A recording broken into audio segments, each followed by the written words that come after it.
me propongo compartir con ustedes una reflexión sobre la construcción institucional del derecho del trabajo. Yo me vengo ocupando últimamente del final del derecho del trabajo. Me parece un tema mucho más atractivo y sugerente que el principio, la crisis de representatividad del derecho del trabajo, el achicamiento del derecho del trabajo, conjunto de ideas que se han expuesto a propósito de su relación con la seguridad social en el panel anterior, forma parte de mi preocupación inmediata. Sin embargo, como contribución a la solemnidad académica de este trance, la lección de ingreso o de incorporación en nuestra academia a mi cargo, me he permitido girar la vista hacia atrás y plantearme este asunto de la formación del derecho del trabajo. Permítanme que comience con una cita. Hay brazos, pero no hay trabajo. Hay voluntad, pero falta obra. Víctor Hugo, Los Miserables, 1862, fecha de la publicación de esta memorable novela que se inserta en el proceso histórico de aparición, construcción y presencia institucional del derecho del trabajo. ¿Cuándo es posible certificar la presencia histórica comprobable de un derecho del trabajo diferenciado y completo dentro del sistema jurídico general, provisto de madurez normativa e institucional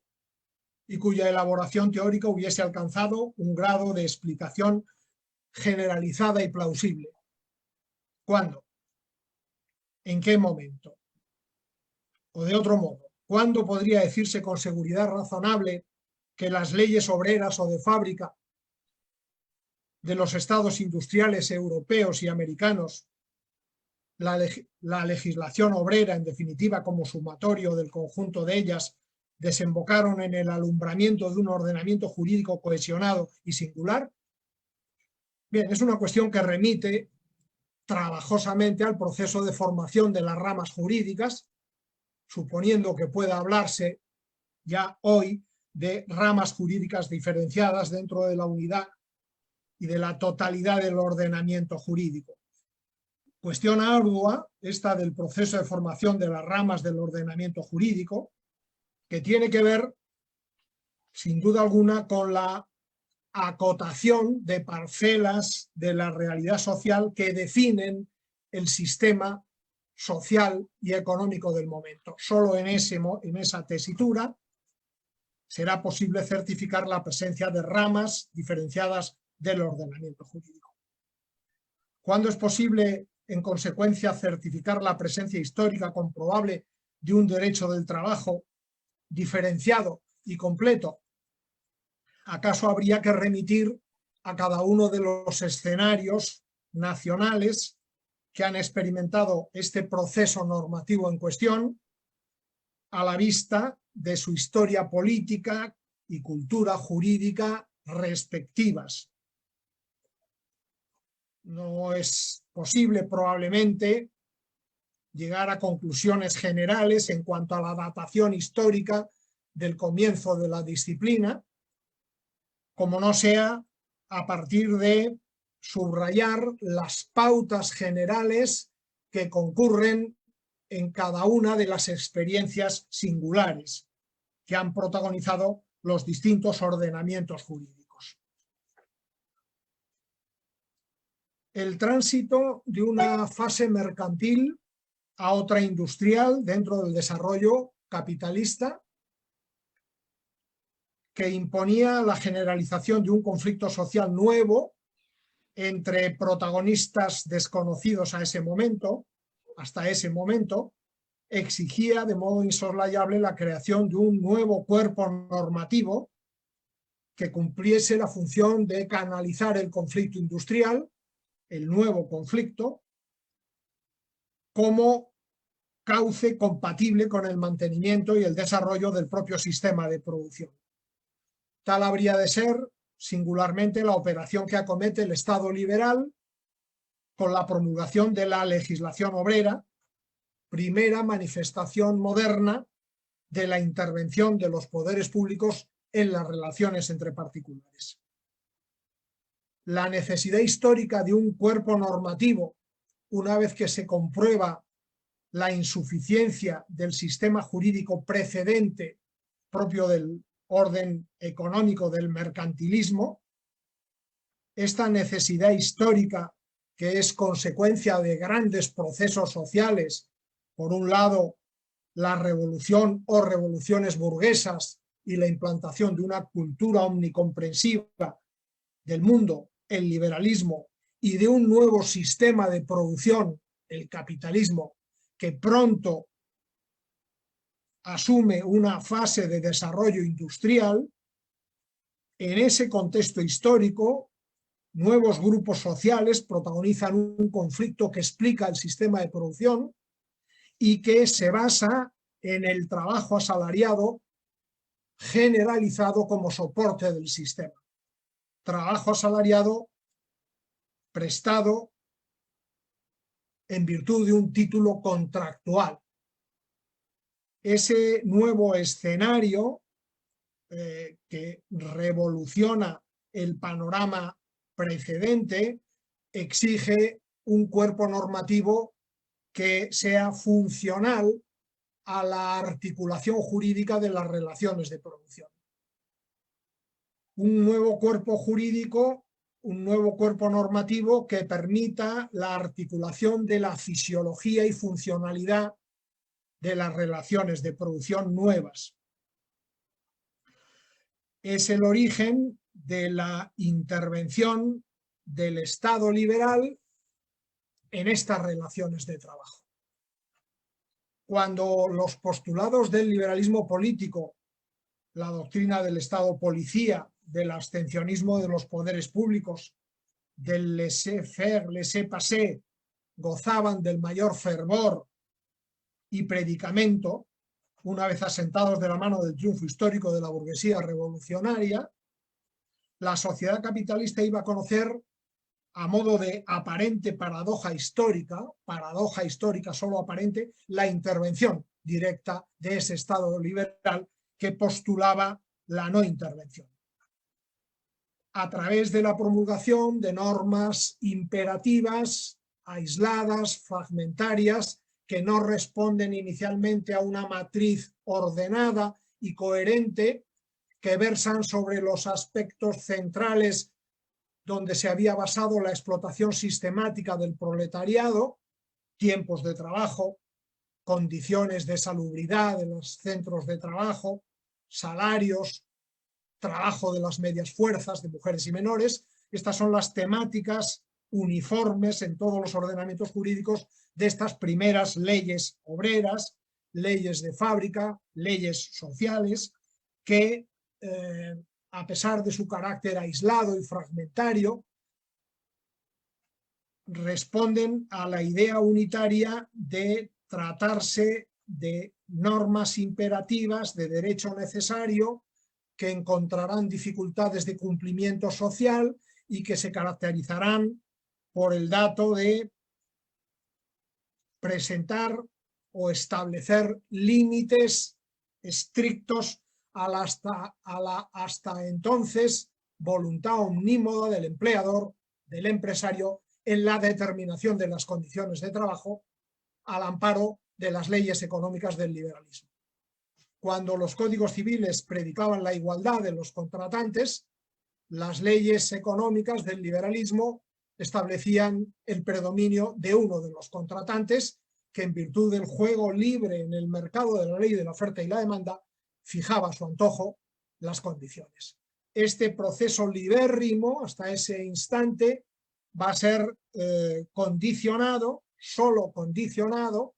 inicialmente de forma fragmentaria, por esta manifestación pionera de la intervención normativa del propio Estado liberal que predicaba hasta entonces la no intervención. con arreglo a una cronología diversa, en función principalmente del particular grado de desarrollo de las fuerzas productivas, los distintos países industrializados de Europa Occidental y América iniciaban durante el XIX la escalada del intervencionismo normativo en las relaciones entre el capital y el trabajo, dando lugar, como he dicho, a las primeras leyes obreras, planteándose un conflicto que esta intervención venía a resolver, el conflicto entre el capitalismo globalmente considerado, que estaba en ese momento severamente amenazado por la extremada miseria y explotación soportada por la clase trabajadora como consecuencia de la industrialización capitalista y los postulados del liberalismo doctrinario, y la aparición de las primeras sociedades obreras de resistencia capaces de articular una respuesta colectiva a este estado de cosas, el conflicto entre el capitalismo globalmente considerado, que predicaba la intervención como solución defensiva, y el conflicto de cada uno de los capitalistas individualmente considerados, que predicaba la no intervención, puesto que la no intervención era garantía de la maximización del beneficio vigente en plenitud hasta ese momento. Este conflicto, como es sabido históricamente, se resolvería en favor de los intereses del sistema económico capitalista globalmente considerado. El tránsito de la legislación sobre el trabajo, de este conjunto de leyes obreras sobre aspectos singulares de las relaciones de trabajo, hasta la consolidación de un verdadero derecho obrero como conjunto unitario y más adelante de un derecho del trabajo moderno, es el resultado, como pauta general, de un conjunto de buen número de factores que explican este tránsito como pauta general, sin perjuicio de la peculiaridad que ofrezca cada una de las culturas jurídicas nacionales. En primer lugar está un factor de carácter cuantitativo, que es el propio desarrollo acelerado de la legislación obrera en los distintos ordenamientos nacionales, que de un momento en el que las leyes obreras ocupan espacios aislados y fragmentarios, como he dicho antes, va a pasar a la articulación de verdaderos programas políticos de intervención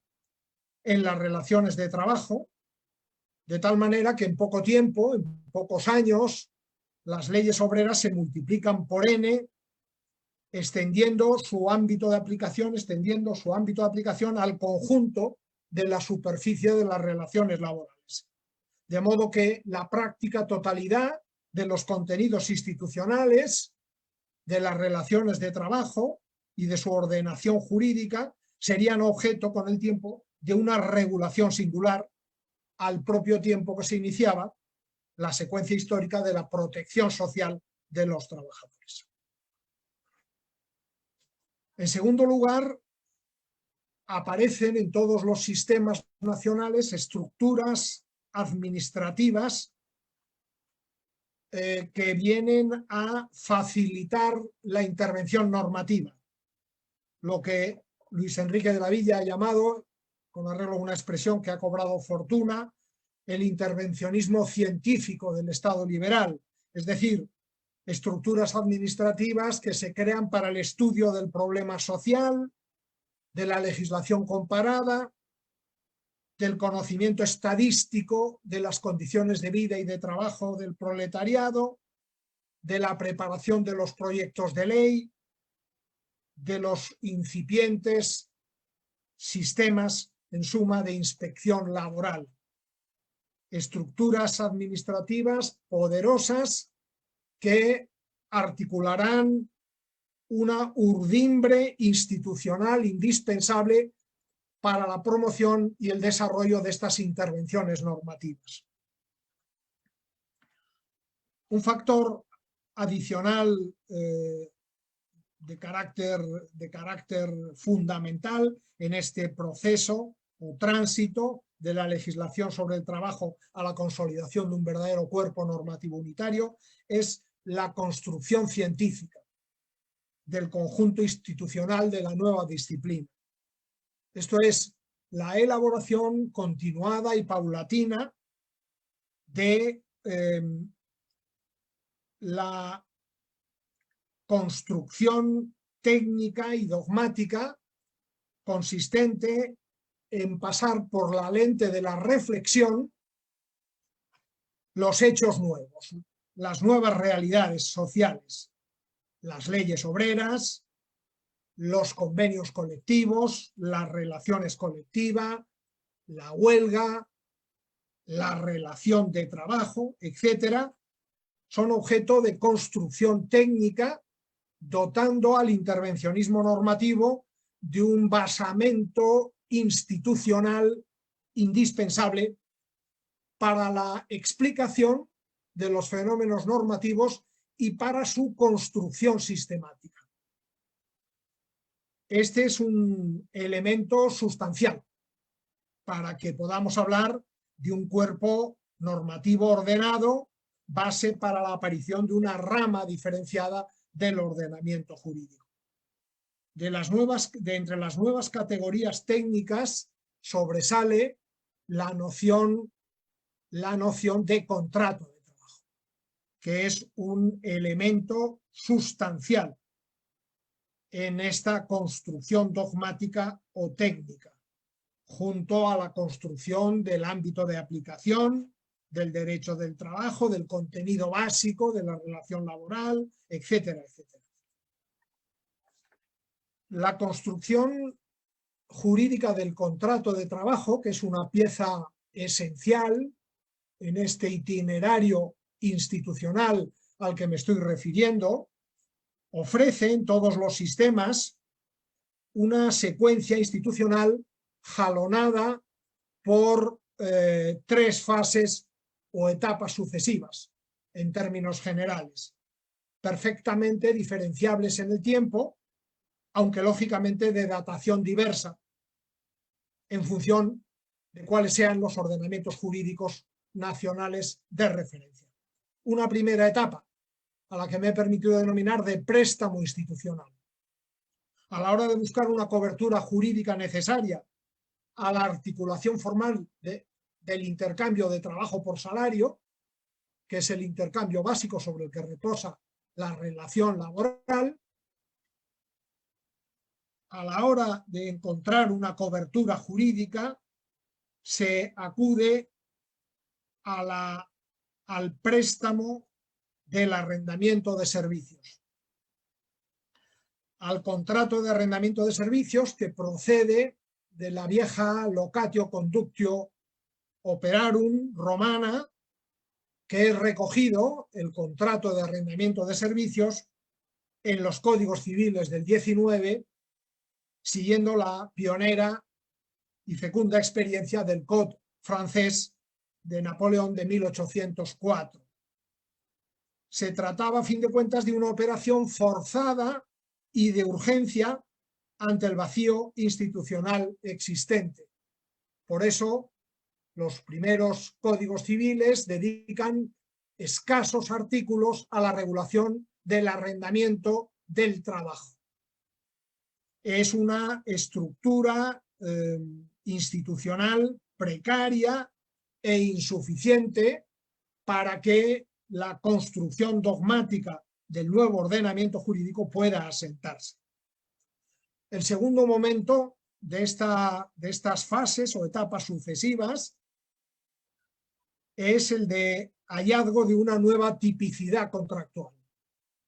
cuando se abre camino la elaboración teórica que ha de conducir al alumbramiento de una nueva categoría dogmática, que es el contrato de trabajo, con la naciente ruptura por parte del naciente negocio jurídico con los anclajes institucionales del arrendamiento. Se elabora el nuevo negocio jurídico, se construye, se define, se definen sus elementos esenciales, se hace reposar sobre las notas consolidadas de la ajenidad y la dependencia y se teoriza en una etapa de articulación jurídica de las relaciones de trabajo asalariado como articulación de las relaciones de producción del sistema económico capitalista. Es sin duda este hallazgo institucional un acontecimiento crucial, a mi juicio, en la historia científica del derecho del trabajo, de lo que sería más adelante el derecho del trabajo. Y en fin, un tercer momento dentro de esta secuencia trimembre es la regulación jurídica de este negocio jurídico, que tendrá lugar la regulación jurídica diferenciada del contrato de trabajo cuando el Estado se ocupe de elaborar una disciplina legislativa propia para el nuevo negocio jurídico que habrá de formar parte del sistema jurídico general. Lo que, por cierto, tardará en suceder en todos los ordenamientos y no será esto sin la superación de inconvenientes políticos y jurídicos de envergadura. Sin embargo, creo que, junto a lo dicho y el resumen de los factores a que me he referido, habría que hacer especial hincapié en dos procesos culturales que explican la consolidación de un verdadero derecho del trabajo como cuerpo diferenciado dentro del ordenamiento jurídico general. En primer lugar, la constitucionalización de los derechos derivados de las relaciones de trabajo. Es decir, el acceso a las constituciones de los distintos estados. Sabido es que el constitucionalismo es un producto del liberalismo jurídico, junto con otros procesos jurídicos como la codificación de los derechos nacionales, etc. Sabido es que las constituciones promulgadas a lo largo del XIX, en tanto que producto del liberalismo político de primera hora, proclamaron tan solo los derechos del individuo, los derechos individuales del ciudadano, con la referencia de la Declaración de los Derechos del Hombre y del Ciudadano de la Asamblea Nacional Francesa de 1789 como precedente político revolucionario frente al poder del Estado y sus organizaciones. Proclamaron la libertad individual, la propiedad privada, la libertad de industria, de comercio, de trabajo, etc. Lo que no significa que algunas de estas primeras constituciones del XIX no tuvieran algunas referencias de carácter social. Pero el proceso de constitucionalización de los derechos sociales, esto es, el acceso de derechos sociales y en particular de los derechos derivados de las relaciones de trabajo, tanto individuales como colectivas, a los textos constitucionales, lo que supone situarnos en un segundo momento de la evolución del constitucionalismo, dejando ya atrás el constitucionalismo de primera época, de primera etapa. Este hecho no se producirá hasta el primer cuarto del siglo XX, con la afirmación del Estado social de derecho. Será la Constitución mexicana de 1917 la que contenga por primera vez no solo principios generales, sino verdaderas normas jurídicas sobre salario, jornada, libertad de sindicación o derecho de huelga,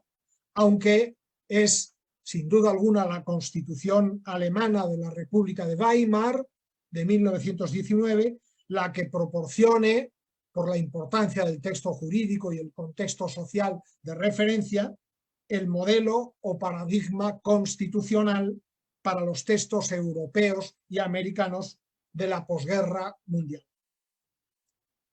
La República de Weimar es, como se sabe, el periodo político de la historia contemporánea de la Alemania de entreguerras,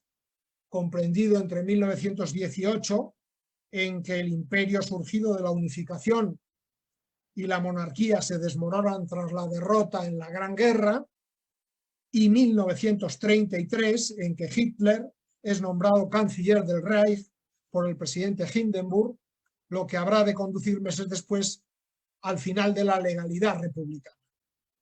La República y su sistema parlamentario se edificaban ciertamente sobre la Constitución aprobada en la ciudad de Weimar, Turingia,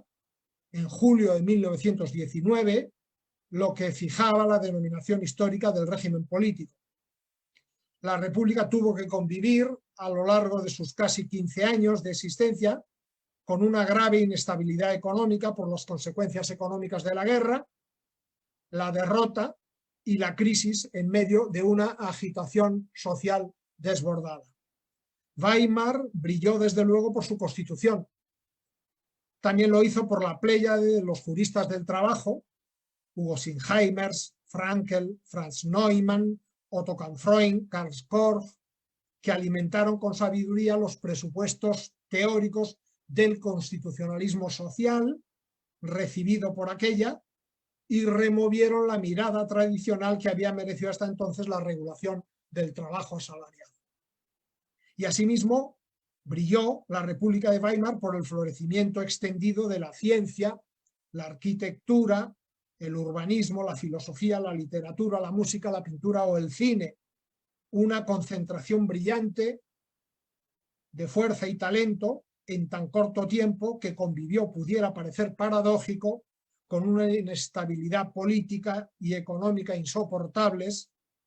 la amenaza revolucionaria de la izquierda y, para cerrar el círculo, el ascenso del nazismo que acabaría por arrasarlo todo.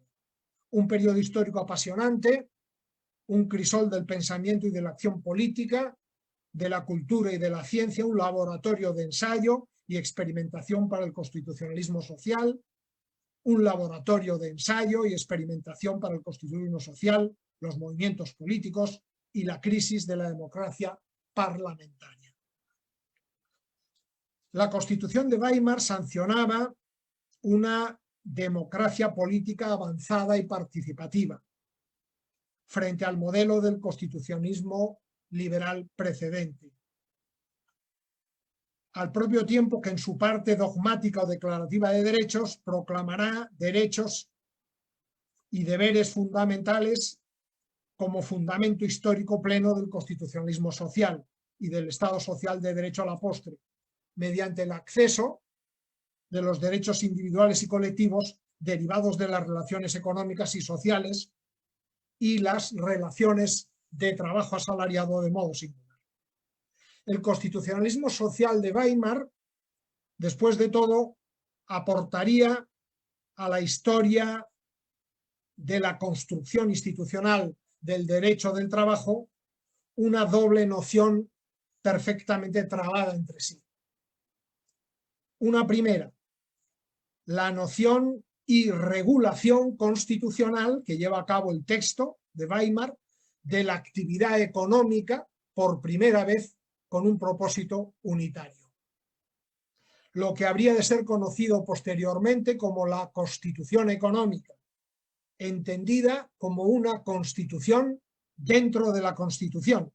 Esto es, el conjunto de las normas constitucionales relativas a la economía y a la empresa. Y como límite, esta Constitución económica al ejercicio de las libertades económicas de los individuos, las libertades de comercio y de industria, la libertad de contratación, el derecho de propiedad y de herencia, la distribución y utilización del suelo y la propiedad de los inmuebles, etcétera, etcétera. Se establecía así de modo tajante, como norma constitucional específica, además de como principio informador, del conjunto del articulado, que la organización de la vida económica, decía textualmente la Constitución de Weimar, debía responder a los principios fundamentales de justicia, con el fin de asegurar para todos una existencia digna del hombre. Lo que podía llevar, en caso de necesidad, a la aceptación de los principios colectivistas de la economía social. Un segundo principio básico del constitucionalismo social de Weimar es la formulación normativa novedosa, verdaderamente novedosa, de que el trabajo asalariado se sitúa constitucionalmente bajo la especial protección del Estado, que recibe así de modo directo el mandato expreso para la creación de un derecho uniforme del trabajo. Se erigía dicho principio, dicha formulación normativa expresa, de modo novedoso en el fundamento jurídico positivo al más alto nivel del carácter tutelar o compensador del ordenamiento laboral a favor de los intereses del trabajo asalariado. El carácter tutelar del ordenamiento laboral que acompañará al derecho del trabajo de por vida recibe por primera vez un fundamento constitucional y lo hace por primera vez como principio y como norma específica, a lo que se acompaña como consecuencia del principio y de esta norma un amplísimo catálogo de derechos constitucionales laborales de carácter individual y colectivo. Esta construcción, esta constitucionalización de derechos sociales y económicos que arranca materialmente de Weimar es posteriormente una realidad presente y generalizada con mayor o menor amplitud en el constitucionalismo contemporáneo, a lo que han contribuido desde luego, una vez superados los regímenes totalitarios europeos y sus proclamaciones sociales, la aprobación de importantes textos institucionales como la Declaración Universal de Derechos de Naciones Unidas, el Convenio Europeo de los Derechos del Hombre, los pactos internacionales de Naciones Unidas o, en fin, la Carta de Derechos Fundamentales de la Unión Europea. De manera que el derecho del trabajo recibía un impulso extraordinario para presentar una disciplina diferenciada y normativamente suficiente,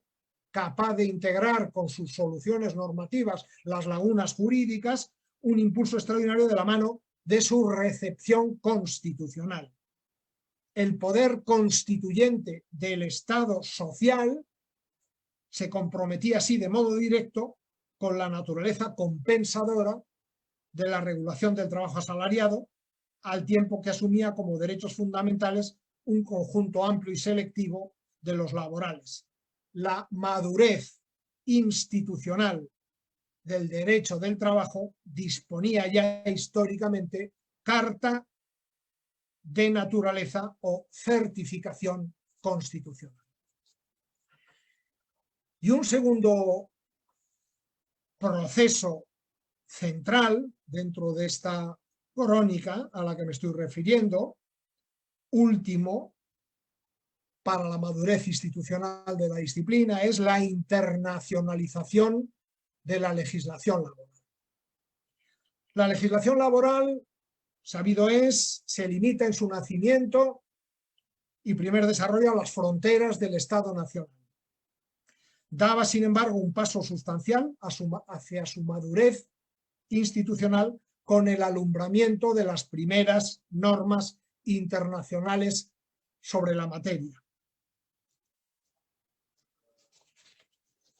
Cuando el movimiento en favor de una reglamentación internacional del trabajo se abría camino con esfuerzo, en la frontera de ambos siglos, con precedentes importantes y hechos relevantes como la constitución de la Asociación Internacional para la Protección Legal de los Trabajadores,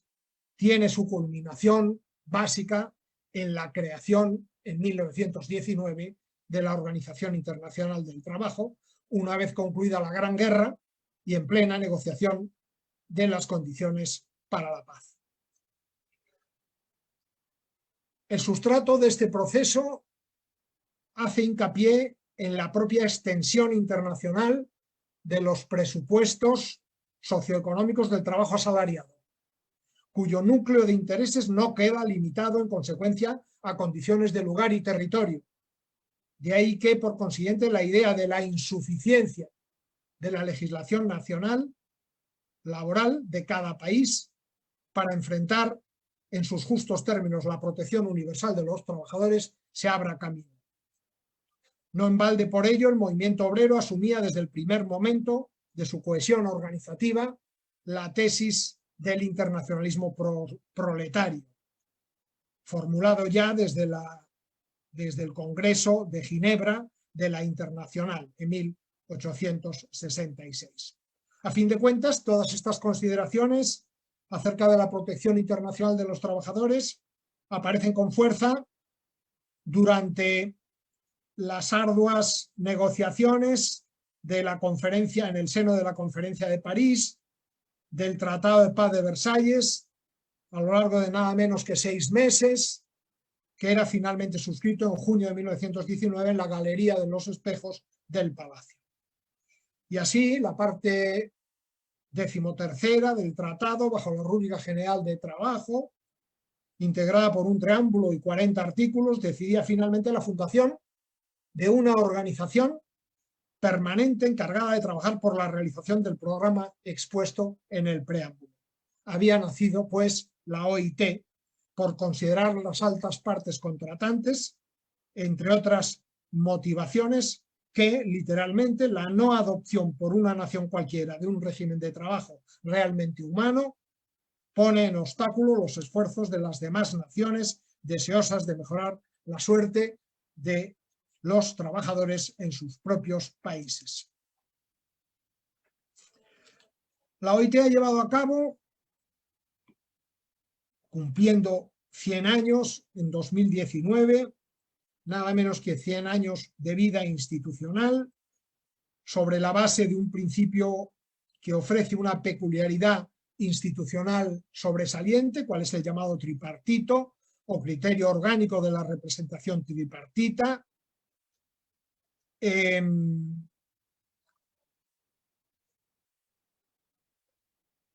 que quiere plasmar el esfuerzo del movimiento obrero y sindical en favor de la legislación internacional del trabajo, sin que naturalmente debieran quedar excluidos los empresarios y sus organizaciones sujetos a importantes responsabilidades de carácter social. Esta organización, que pasaba de 48 miembros en 1919 a los 187 actuales, ha desarrollado a lo largo de sus 100 años de vida institucional una función legislativa de extraordinaria relevancia si se toma en cuenta, si se toma en juicio si se toma el juicio en relación con el conjunto del ordenamiento jurídico adoptado por su conferencia general a lo largo de sus 100 años de vida. Un numerosísimo cuerpo de convenios internacionales, casi 200, y otras tantas recomendaciones internacionales de trabajo que desarrollan la constitución de la OIT, la parte 13ª del Tratado de Versalles, más la Declaración de Filadelfia y otros documentos fundamentales que ha adoptado la organización sucesivamente, el último de los cuales la Declaración del Centenario de la OIT para el Futuro del Trabajo en 1919. Junto a esta serie legislativa, la organización ha llevado a cabo una extraordinaria labor de cooperación y asistencia técnica permanentes y de programas de asesoramiento normativo a Estados miembros en materia de empleo, condiciones de trabajo, relaciones laborales, organización de encuentros internacionales, de expertos, etc. No es posible, me parece, ofrecer una respuesta general, que sería la cuestión central, que aquí debería tenerse en cuenta dentro del hilo conductor de mi exposición y del propósito que me lleva a seguirlo. No es posible, me parece, ofrecer una respuesta general al asunto de la influencia del ordenamiento jurídico de la OIT en la construcción normativa institucional del derecho del trabajo. No es posible dar una respuesta general, a mi juicio, como si el conjunto de los derechos nacionales hubieran bebido por igual, del mismo modo, de la fuente normativa de la OIT, y el peso institucional de la OIT se hubiese proyectado con idéntica intensidad por todas partes. lo que resulta evidente que no ha sido así a la vista de las distintas experiencias nacionales en la materia, de los rasgos políticos y culturales de cada una, así como de la singular trayectoria y periodificación histórica que cada cual haya experimentado en la conformación de su propio orden jurídico. La valoración de la influencia efectiva, la que haya sido, de la serie legislativa de la OIT en la construcción normativa e institucional del derecho del trabajo, exige en consecuencia un tratamiento referido a cada sistema jurídico nacional y los rasgos de cada historia jurídica singular, lo que desde luego excede con creces el propósito de esta reflexión. Habría que pasar revista, ciertamente, en tal caso, a la evolución legislativa y pormenores del ordenamiento laboral de cada Estado, o al menos de buena parte de ellos, los más relevantes a este propósito, al tiempo que atender de modo específico al proceso cronológico y las condiciones de ratificación de cada convenio internacional de la OIT por parte de cada uno de ellos, si es que lo llegó a hacer, con atención a los que no lo fueron y las razones, en su caso, de cada rechazo. Si es posible observar, en cambio, que el ordenamiento de la OIT ha ejercido una influencia irregular sobre el desarrollo normativo de los derechos laborales nacionales. Desde luego, me parece que los estados con mayor desarrollo económico e industrial y una rica historia de movimiento obrero y sindical a lo largo del XIX y primeras décadas del XX, amén de una percepción extendida y vigorosa de la cuestión social y las reivindicaciones políticas aparejadas, contaban ya en 1919, cuando se iniciaba la andadura legislativa de la OIT, con ordenamientos laborales asentados desde el punto de vista normativo, institucional y técnico, sin perjuicio, naturalmente, de su ulterior desarrollo y perfeccionamiento institucional. Por lo que los convenios internacionales, a medida que se iban aprobando por la Conferencia General de la organización, eran objeto de incorporación paulatina al derecho interno correspondiente tras su ratificación, sirvieron en estos casos, en caso de ordenamientos jurídicos consolidados antes de la aparición legislativa de la OIT, sirvieron en estos casos todo lo más y en términos generales para el complemento de soluciones legislativas ya adoptadas a la cobertura de vacíos legislativos e institucionales a las que se otorgaba de este modo un argumento añadido de legitimación internacional. Estas pautas se mantendrían en el tiempo, por lo que a la influencia general de la OIT se refiere. Mucho menor en términos comparativos y más allá, por supuesto, de la autoridad moral de la organización que siempre ha sido plasmada y reconocida. En los demás casos, en el resto de los demás escenarios, la producción legislativa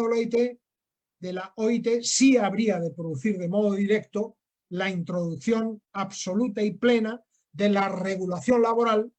en los ordenamientos nacionales. El papel de la organización en estos estados de industrialización retardada o históricamente insuficiente ha sido principalísima, diría yo, en la edificación y mantenimiento de los sistemas laborales respectivos. Bastaría, en fin, atender a cómo se percibe la OIT, su acción normativa y de cooperación técnica en unos y otros estados, en Europa o fuera de ella, por ejemplo. En fin, queridas amigas, queridos amigos, este es, a mi juicio, expuesto a partir de algunos de los rasgos que explican el proceso de construcción institucional del derecho del trabajo, al menos los fundamentales, a mi juicio, el balance razonable de la emergencia de una rama diferenciada del ordenamiento jurídico que no cuenta más allá de con 150 años en la hipótesis más longeva y que arroja u ofrece una presencia diferenciada, específica y provista de una construcción institucional propia dentro del ordenamiento jurídico general, aderezada por la influencia de los derechos supranacionales, en el caso donde ésta se ha producido naturalmente, que no es el caso de traerlo a colación. Sigue siendo el derecho del trabajo una rama que explica el comportamiento de un sector sustancial del sistema económico y social del tiempo presente. Es inexplicable sin la generalización del trabajo asalariado, con independencia de las transformaciones que éste ha experimentado y las transformaciones del proceso de producción y de la economía, es, como digo, inexplicable el funcionamiento del sistema económico y social del tiempo presente sin la referencia a la generalización del trabajo asalariado y, a la postre, a la regulación jurídica del mismo, esto es, al derecho del trabajo. Muchas gracias. Muchas gracias a usted.